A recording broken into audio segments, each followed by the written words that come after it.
My stepmom spent years trying to turn my dad against me, so I gave her exactly what she wanted for Christmas. Dahlia came into our lives when I was 15, all sweet smiles and homemade cookies. She'd clutch Dad's arm and whisper how worried she was about my rebellious phase. Every forgotten chore became evidence of my disrespect. Every B+ proved I was wasting Dad's money on private school tuition. Quentin worked so hard to provide for you, she'd sigh dramatically while I loaded the dishwasher. The least you could do is show some gratitude. Dad started believing her. Our Saturday fishing trips disappeared. He stopped asking about my art projects. When I made honor roll, he barely looked up from his phone. But when Dahlia mentioned how Bethany down the street was applying to Ivy League schools, suddenly I wasn't trying hard enough. The real campaign began my junior year. Dahlia started leaving college brochures for military academies on my desk. She'd mentioned to Dad how structure might help with my attitude problem. When I protested, she'd tear up and claim I was being hostile toward her efforts to help our family. "She's just trying to bond with you," Dad would say, taking her side every time. By senior year, I was invisible in my own house. Dad forgot my birthday but remembered to compliment Dahlia's new haircut. When I won a regional art competition, he was too busy with her book club drama to attend the ceremony. The final straw came during Christmas planning. I overheard them in the kitchen discussing my future.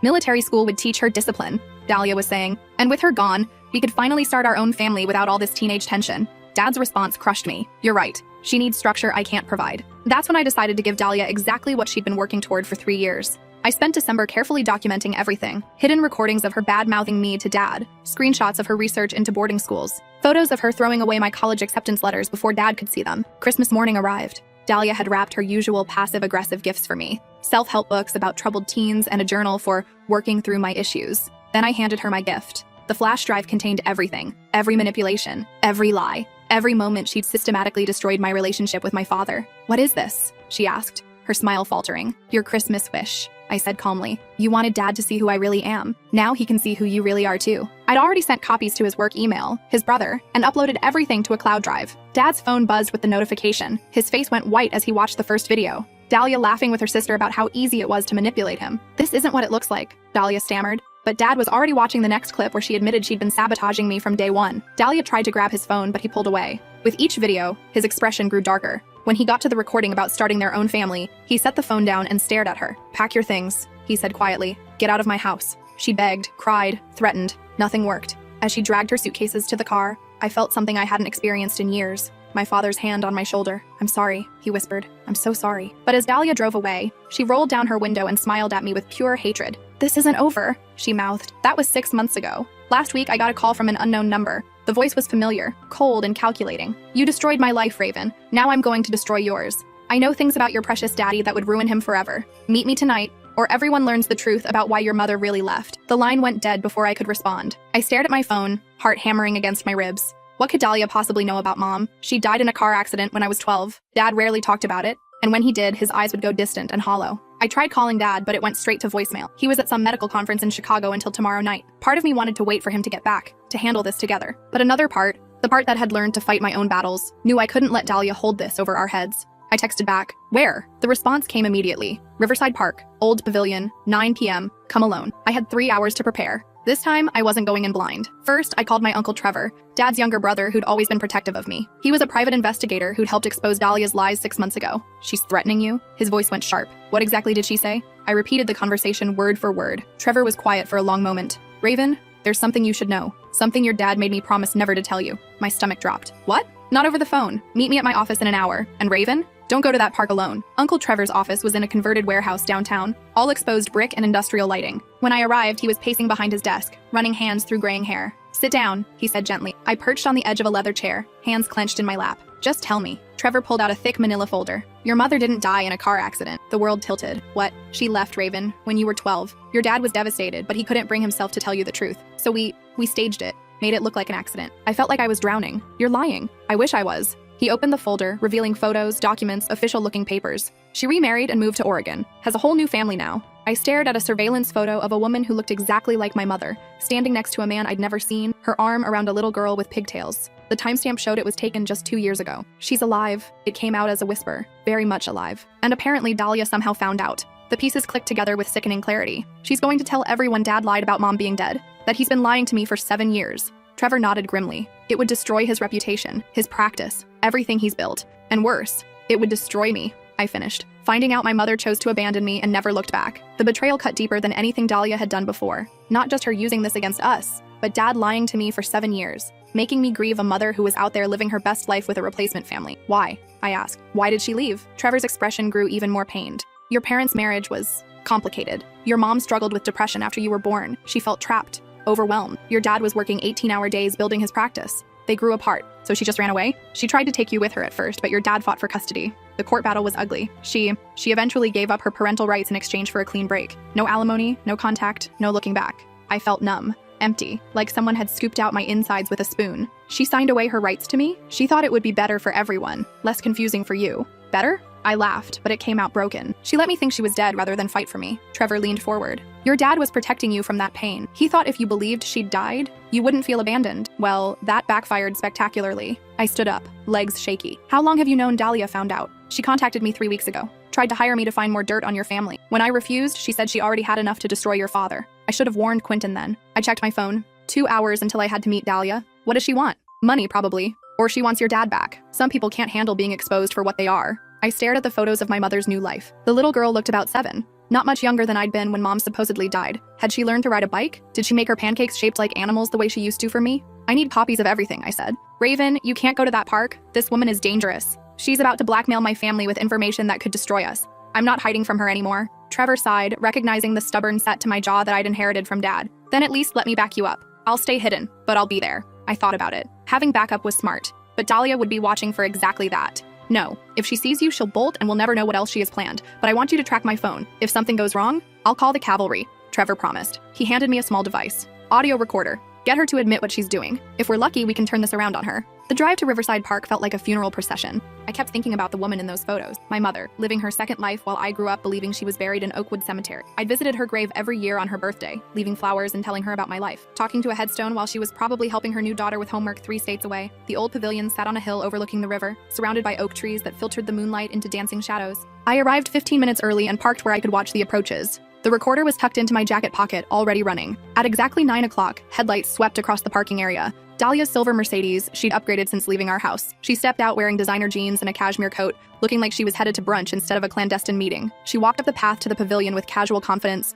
as if she owned the place. When she saw me waiting on one of the picnic tables, she smiled that same saccharine smile I remembered from family dinners. Hello, Raven. You look well? Cut the pleasantries. What do you want? Straight to business. I always liked that about you. She sat across from me, folding her hands primly. Though I suppose we both know this could have been avoided if you'd just left well enough alone. You mean if I'd let you continue manipulating my father? I prefer the term guided. Quentin was lost after your mother left. He needed someone to help him rebuild his life. By turning him against his own daughter, Dahlia's smile never wavered. You were a reminder of his failure. Every time he looked at you, he saw the family he couldn't keep together. I was simply helping him move forward. The casual cruelty in her voice made my skin crawl. And now you want him back. I want what I'm owed. 3 years of my life invested in that man, in that house, in playing stepmother to an ungrateful teenager. Then you destroyed it all with your little revenge fantasy. You destroyed it by being a manipulative psychopath. Names, Raven. We're both adults here. She leaned forward. I know about your mother. My heart rate spiked, but I kept my expression neutral. My mother is dead. Noelle Ashford is very much alive. Remarried, name is Patterson now. Lives in Portland with her husband Derek and their daughter Luna. Lovely family. I have photos. She pulled out her phone and scrolled through images.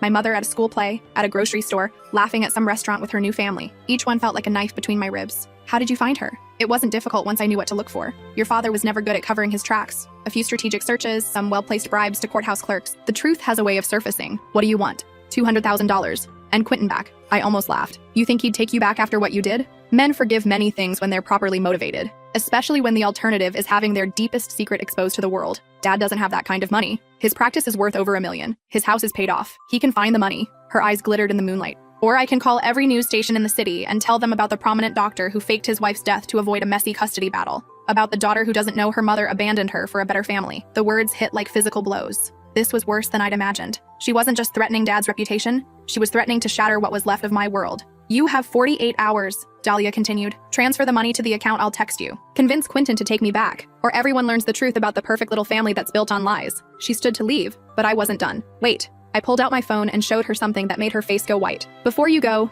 you should see this. It was a video from my security app, footage of her breaking into our house 2 weeks ago, while Dad and I were out of town. She'd used her old key, which Dad had apparently forgotten to change after kicking her out. You've been watching us, I said, planning this for months. That's stalking, Dahlia, and breaking and entering. Her composure cracked slightly. That proves nothing. It proves you're desperate enough to commit felonies. And this, I showed her another video, this one from tonight. This is extortion. You just threatened my family on camera. Dahlia lunged for my phone, but I was ready for her. I stepped back and she stumbled, her designer heel catching on the pavilion steps. She went down hard, her own phone skittering across the concrete. I picked it up before she could recover. Her photos were still open. Dozens of surveillance pictures of my mother, my father, me, screenshots of social media posts, bank records, medical files. You've been stalking all of us, I realized. This isn't just about money or getting Dad back. You're obsessed. Give me my phone. She was back on her feet, fury replacing her earlier calm. No. I backed toward my car. This ends tonight. You don't understand what you're dealing with, she snarled. I know things about your family that go back years. Your mother didn't just leave because of depression. She left because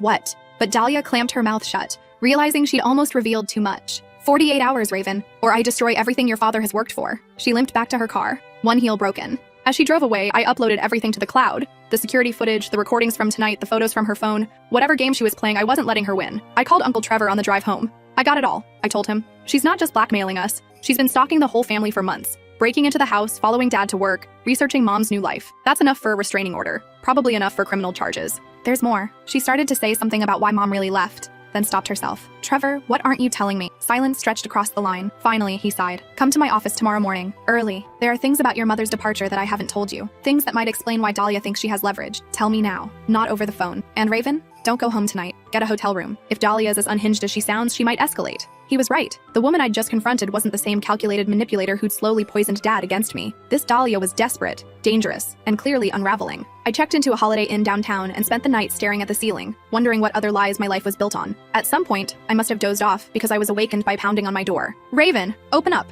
It was Uncle Trevor's voice, sharp with panic. I checked the time, 6 a.m. I opened the door to find him disheveled, still in yesterday's clothes. We have a problem, he said, pushing past me into the room. Dahlia's escalated faster than we thought. He pulled out his laptop and showed me a local news website. The headline made my blood freeze. Prominent doctor investigated for insurance fraud and family deception. Below, it was a photo of Dad leaving his office, surrounded by reporters. The article detailed anonymous tips about falsified death certificates, insurance payouts for a death that never happened, and a cover-up involving multiple family members. She didn't wait 48 hours. I breathed. It gets worse. Trevor scrolled down. She's provided documentation to 3 news stations. Medical records, court documents, photos of your mother's current family. She's burning it all down. My phone rang. Dad's number. Raven, where are you? His voice was strained. Don't come to the house. There are reporters everywhere. My office is closed pending investigation. They're freezing my accounts. Dad, I'm so sorry. This is my fault. No, this is mine. I should have told you the truth years ago. A pause. We need to talk. All of us. Trevor, are you there? I'm here, Quentin. My lawyer says we need to get ahead of this. Full disclosure, complete transparency. If we're going to survive this, we can't have any more secrets.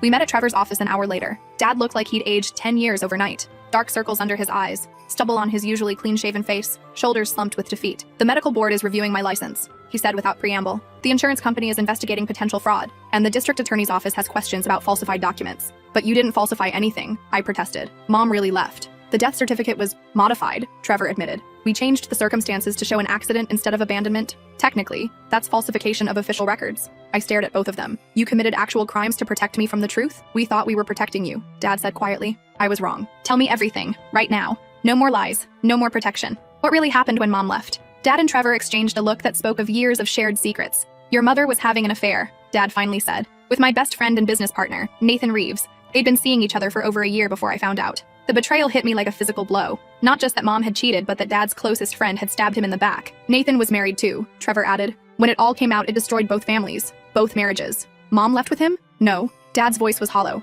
That's the worst part. When I confronted them, Nathan chose to stay with his wife and kids. He cut things off with your mother completely, so she lost both of us. I tried to process this. So she left because she lost her affair partner? She left because she couldn't face the consequences of what she'd done. The custody battle was brutal. She fought hard at first, but when all the details of the affair came out, when Nathan testified against her to save his own marriage, Dad shook his head. She gave up. What details? Another loaded look between them. She'd been using money from my practice to fund hotel rooms, trips, gifts for Nathan. Nearly $50,000 over the course of the affair. Her lawyer called it embezzlement. My world tilted again. She stole money from you? From us. From our family. To finance her betrayal. Trevor leaned forward. When she realized she was going to lose custody and potentially face criminal charges, she agreed to give up all parental rights in exchange for the embezzlement charges being dropped. She chose to abandon me rather than face consequences for stealing and cheating. It wasn't a question. I thought if you believed she died heroically in an accident, you'd have better memories of her. Instead of knowing she'd chosen another man over her own daughter, the kindness in his deception somehow made it worse. For 7 years, I'd grieved a woman who died loving me. Now I learned she'd abandoned me for a man who didn't even want her. That's what Dahlia's threatening to expose, I realized. Not just that Mom left, but why she left. And our cover-up of it. Dad confirmed. The falsified records, the insurance fraud implications, the conspiracy to deceive authorities. My phone buzzed with a text from an unknown number. Enjoying the morning news? This is just the beginning. You have 24 hours to meet my demands or I release everything else. She has more, I told them, showing the message. What else could there be? Dad asked. Trevor was already typing on his laptop. I'm running background checks on Dahlia. If she's been digging into your family history, maybe we can dig into hers. While he worked, I paced the office, mind racing. Dahlia had outmaneuvered us completely. She'd exposed just enough to destroy Dad's immediate reputation and livelihood, but held back the worst details to maintain leverage. Got something, Trevor announced. Dahlia's real name isn't Dahlia Winters. It's Dahlia Morrison, and she's done this before. He turned his laptop toward us. Police reports, court documents, newspaper clippings. A pattern of targeting wealthy, vulnerable men. Moving in, manipulating them, then blackmailing them when the relationships ended. She's a professional, I breathed. This isn't about love or revenge. It's just business. There's more. Trevor scrolled through files. She was arrested in Colorado 3 years ago for extortion. Charges were dropped when her victim paid up and relocated out of state. So she just moves on to the next mark, Dad said. I was never special to her, just another target. But why did she wait 6 months to make her move? I wondered. She could have done this right after I exposed her. Trevor kept digging. According to her financial records, she blew through her savings pretty quickly after leaving your house. She's been living off credit cards and loans for months. This isn't just about revenge. She's desperate. Desperate people do dangerous things, I muttered. My phone rang. Dad's lawyer. The district attorney wants to meet, Dad reported after the call. Today, with all of us. That's either very good or very bad, Trevor said. What do we tell them? The truth, Dad said firmly. All of it. Let the chips fall where they may. The district attorney's office was everything I'd expected from legal dramas. Wood paneling, leather chairs, law books lining the walls. Assistant DA Patricia Knox was younger than I'd anticipated, with sharp eyes and a no-nonsense demeanor. Let me be clear about why you're here, she began. Ms. Morrison has provided evidence of what appears to be conspiracy to falsify government documents, insurance fraud, and obstruction of justice. These are serious felonies. We understand, Dad's lawyer replied. My clients are prepared to be fully cooperative. Good, because I'm more interested in Ms. Morrison than I am in your family's secrets. Knox pulled out a thick file. She's been busy. 3 other families in 3 different states, all following the same pattern. Infiltrate, manipulate, then extort when things go south. Hope flickered in my chest. You're investigating her? We've been building a case for 2 months. Your little situation just gave us the final piece we needed. Knox smiled grimly. See, Ms. Morrison made a mistake. When she broke into your father's house to plant recording devices and steal documents, she didn't realize your security system uploads to the cloud. Recording devices? Dad looked stunned. Hidden throughout the house. That's how she knew exactly when to make her move, exactly what leverage to use. But planting surveillance equipment in someone's home without consent is a federal crime. Trevor leaned forward. What do you need from us? Your cooperation in a sting operation. We want to catch her in the act of extortion, get her demands on record, document the threats, build an airtight case. That sounds dangerous, Dad said. Less dangerous than letting her continue this pattern. Her demands escalate with each victim. The last family she targeted, she threatened to hurt their children when they couldn't pay. The room went cold. She threatened kids? 8 and 10 years old. The father ended up liquidating his retirement accounts just to make her go away. We can't let that happen again. Knox outlined the plan. I would wear a wire and meet with Dahlia again, this time in a controlled environment where law enforcement could monitor everything. The goal was to get her to explicitly state her demands, make specific threats, and hopefully reveal where she'd hidden additional evidence. What about the investigation into Dad's practice? I asked. If you cooperate with us, we'll recommend the charges be dropped to a misdemeanor with community service. The medical board will likely issue a reprimand, but his license should be safe. It wasn't perfect, but it was better than the alternative. When do we do this? I asked. Tonight. We've been monitoring her communications. She's planning to escalate again if she doesn't hear from you soon. The rest of the day was spent in preparation. FBI agents briefed me on what to say, how to respond, what information to try to extract. The wire was smaller than I'd expected, a tiny transmitter sewn into the lining of my jacket. Remember, Agent Martinez told me, we need her to be explicit about her demands. Don't let her speak in generalities. Get specifics. Dollar amounts, time frames, exactly what she's threatening to do. What if she gets violent? We'll be close enough to intervene within seconds. But based on her profile, she's more likely to run than fight. She's a predator, not a warrior. At 8 p.m., I sent Dahlia a text. I'm ready to talk terms. Same place as last night. Her response was immediate. Too public. 1247 Riverside Drive. Abandoned warehouse. Come alone or the deal is off. Agent Martinez frowned at the location. That's not ideal. Lots of places to hide. Multiple exit routes. But we can work with it. The warehouse district was exactly as noir as it sounded. Empty buildings, flickering streetlights, shadows that could hide anything. The address Dahlia had given me was a former textile factory. 3 stories of broken windows and rusted fire escapes. I parked where the FBI team could see my car and walked toward the main entrance. The heavy door was propped open with a concrete block. Inside, emergency lighting cast eerie shadows across empty machinery and abandoned workstations. Dahlia? My voice echoed in the cavernous space. Second floor, came her voice from somewhere above. Take the stairs on your left. I climbed carefully, each step echoing like gunshots. The second floor was even more unsettling. Rows of empty office cubicles stretching into darkness. Dahlia waited in what had once been a conference room, silhouetted against grimy windows that overlooked the river. I wasn't sure you'd come, she said. I want this over with. Then you brought what I asked for? I pulled out an envelope. Bank transfer confirmation. $200,000, just like you demanded. But first, I want to know what else you have. She smiled and pulled out a laptop. Smart girl. Always negotiating. The screen came to life, revealing folders full of documents, photos, recordings. My heart sank as I saw the scope of her investigation into our family. Medical records going back 15 years, she narrated, clicking through files. Court documents from the custody case. Photos of your mother's new family, including her address and her daughter's school schedule. You've been stalking a 7-year-old? Insurance, darling. People pay more to protect children than they do to protect themselves. The casual way she said it made my skin crawl. Agent Martinez had been right. This woman was escalating toward violence. Here's the really good stuff, Dahlia continued, opening another folder. Your father's relationship with Nathan Reeves didn't end when your mother left. They continued working together for another 2 years. And during that time, they embezzled over $300,000 from insurance companies. That's impossible. Billing for procedures that were never performed. Inflating diagnosis codes to increase reimbursements. Classic healthcare fraud. I have all the documentation. She was lying. She had to be. Dad would never. But then she showed me the records. Bank deposits that matched suspicious insurance payouts. Patient files with altered procedure codes. Communication between Dad and Nathan discussing creative billing practices. Nathan needed money for his divorce, Dahlia explained. Your father was drowning in legal fees from fighting your mother's custody claims, so they decided to get creative with their billing practices. You fabricated this, did I? These documents came from Nathan's personal files. He kept everything, including recordings of conversations where your father explicitly agreed to the fraud scheme. She played an audio file. Dad's voice, unmistakably. If we bill the pneumonia as severe acute instead of mild, insurance pays double. They never audit routine cases. Nathan's voice. What if we get caught? Dad again. We won't. I know how these systems work. As long as we keep the amounts small and spread them across multiple patients, it's invisible. I felt sick. This wasn't just about Mom's affair anymore. Dad had actually committed serious crimes. $300,000, Dahlia said smugly. Over 2 years, all documented, all recoverable through insurance fraud investigations. What do you want? I told you. Money and Quentin back. But now the price has gone up. $500,000. And your father publicly apologizes for defaming me,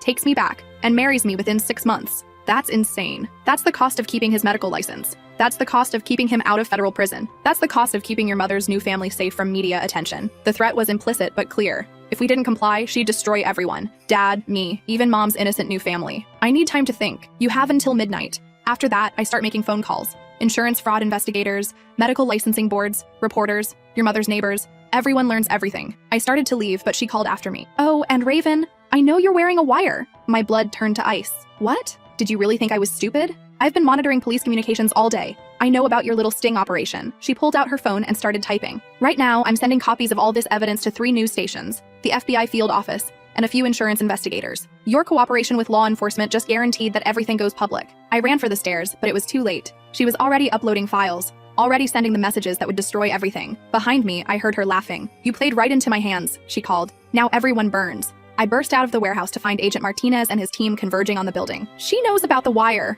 I shouted. She's uploading everything right now. Secure all exits. Martinez barked into his radio. No one leaves the building, but when they stormed the 2nd floor, Dahlia was gone. The conference room was empty except for her laptop, which she'd left behind, wiped clean except for a single file on the desktop labeled, "Goodbye." It was a video message, clearly pre-recorded. If you're watching this, it means my insurance policy has been activated. By the time you find this laptop, copies of every document have been automatically distributed to law enforcement agencies, news outlets, and insurance companies across the country. Quentin Ashford's crimes are now public record. She smiled at the camera with genuine satisfaction. But here's the beautiful part. I'm disappearing. New identity, new life, new targets. You'll never find me, and you'll never stop me. Consider this a graduation present from your favorite stepmom. The video ended. Agent Martinez was already on his phone, trying to coordinate damage control with federal agencies. But it was too late. Dahlia had won, or so it seemed. Sir, one of the FBI techs called out. I found something. Hidden behind a loose panel in the conference room wall was a second laptop. This one was still connected to Wi-Fi, still actively uploading files, but the upload was only at 60% completion. Can you stop it?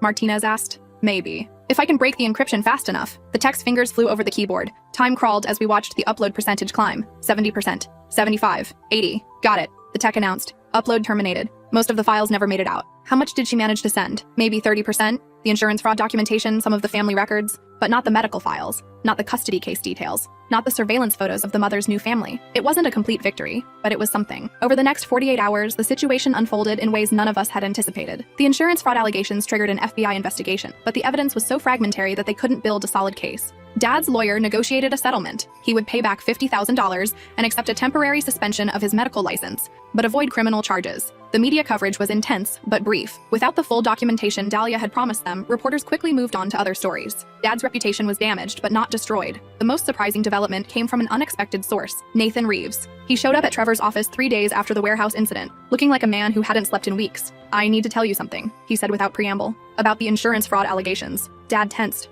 "Nathan, you don't need to." "Yes, I do." Nathan's voice was firm. "Those documents Dahlia had? They were fabricated. The audio recordings, the billing records, all of it. I should know. I helped her create them." The room went silent. "She approached me 6 months ago," Nathan continued. "Said she wanted to get back at Quentin for humiliating her. Offered me $50,000 to help her manufacture evidence of financial crimes." "You agreed?" Dad's voice was barely controlled. "I was desperate. My practice was failing. My wife had left me. I was facing bankruptcy. Dahlia promised it would just be enough to embarrass you, maybe cost you some clients. I didn't know she was planning to take it this far." Trevor leaned forward. "Do you have proof of this?" Nathan pulled out his phone. "Every conversation, every meeting, every document we altered together. Dahlia was meticulous about keeping records. She just didn't know I was keeping records of her." The recordings were damning. Dahlia's voice, clearly instructing Nathan on how to alter financial documents, how to make fake billing records look authentic, how to use voice-changing software to create fake audio conversations. "She's done this before," Nathan continued. "In Colorado, in Texas, in Florida. Always the same pattern. Find a wealthy man going through a difficult time, insert herself into his life, then manufacture evidence of wrongdoing when the relationship ends." "Why are you telling us this now?" I asked.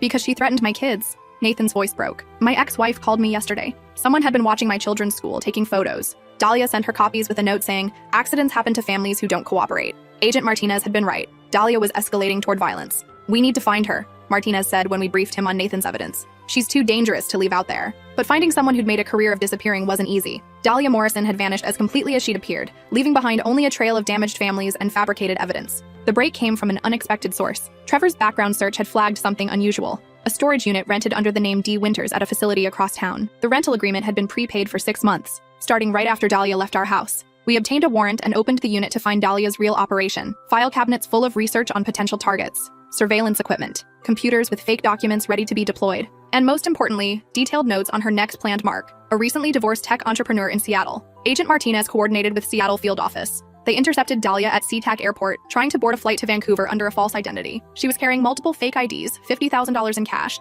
and a laptop containing enough evidence to connect her to similar schemes across 4 states. Her trial became a multi-state federal case. Nathan's testimony, combined with evidence from her storage unit and testimonies from other victims, resulted in a 20-year sentence for racketeering, extortion, fraud, and stalking. Dad's medical license was fully restored after Nathan's evidence proved the insurance fraud allegations were fabricated. The medical board issued a formal apology and covered his legal expenses. But the real healing took longer. 3 months after Dahlia's arrest, I finally called the number Trevor had given me, the number for my mother in Portland. "Hello?" The voice was exactly as I remembered, but older, more tired. "Mom? It's Raven." Silence stretched across the phone line. When she finally spoke, her voice was thick with tears. "Raven? My God, how did you—" "I thought, your father said you never wanted to see me again." "That's not true. I didn't even know you were alive until a week ago." The conversation that followed was the hardest of my life. 7 years of believing she was dead. 7 years of her believing I'd rejected her. Both of us victims of Dad's well-intentioned deception. "I wanted to fight for you," she said through tears. "But your father's lawyer said if I contested the custody agreement, they'd press charges for the money I took. I would have gone to prison and you still would have ended up with your father anyway. So you gave up." "I gave up my legal rights, not my love for you. Not a day has passed that I haven't thought about you, wondered how you were, hoped you were happy." She'd kept every newspaper clipping about my art competitions, every photo she could find on social media, every trace of my life she could discover from a distance. "I have a daughter now," she said carefully. "Luna? She knows about you. I told her she has a big sister somewhere. She looks happy in the photos," I said. "You all do. We are. But there's always been a piece missing. There's always been you." It took 6 months of careful phone calls and video chats before I was ready to meet them in person. Dad and I flew to Portland together. His idea, part of his commitment to complete honesty going forward. The reunion was awkward at first. 7-year-old Luna was shy around these strangers who were somehow family. Derek was kind but cautious, protective of the life they'd built. Mom looked older, grayer, but genuinely happy in a way I'd never seen during my childhood. We spent the weekend getting to know each other again. I learned that Mom had gotten therapy for her depression, that she'd built a stable, healthy marriage with Derek, that she'd been clean and sober for 6 years. I also learned that she'd been saving money in an account under my name since the day she left, hoping someday to give it to me for college or a wedding or a house down payment. "I know it doesn't make up for missing your childhood," she said as she handed me the bank statements.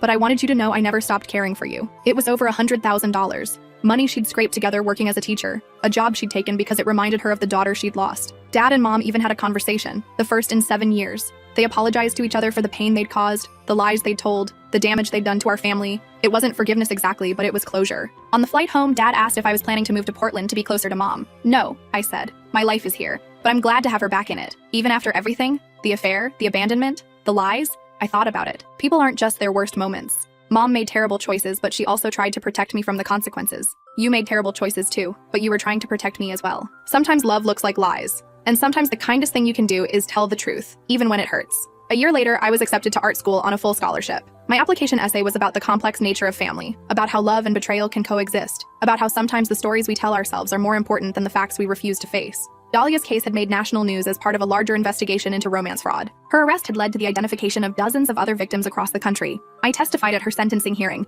not about what she'd done to our family, but about the importance of holding predators accountable for the damage they cause. This woman didn't just steal money, I told the judge. She stole trust. She weaponized love and turned it into a tool for destruction. She took families that were already broken and shattered them completely, then sold the pieces for profit. The judge sentenced her to 25 years without possibility of parole. After the hearing, I found Dad waiting for me in the courthouse hallway. "How do you feel?" he asked, like it's finally over. "And the other thing? Your mother's visit next month?" Mom was coming for my art school graduation, bringing Derek and Luna. It would be the first time our whole blended, complicated family would be in the same place since I was 12. "I'm nervous," I admitted, "but good nervous." "I'm proud of you," Dad said, "for how you handled all of this, for fighting for our family even when it seemed hopeless. We're still standing, aren't we?" "Barely, but yes." I laughed. Sometimes barely is enough. Walking out of that courthouse, I realized that Dahlia had been right about one thing. Secrets have power, but she'd been wrong about what kind of power they hold. She'd thought secrets were weapons, tools for control and manipulation. In reality, secrets are prisons. The truth, even when it hurts, is what sets you free. My family had spent years trapped by the lies we told to protect each other. Mom trapped by guilt and shame. Dad trapped by fear and regret.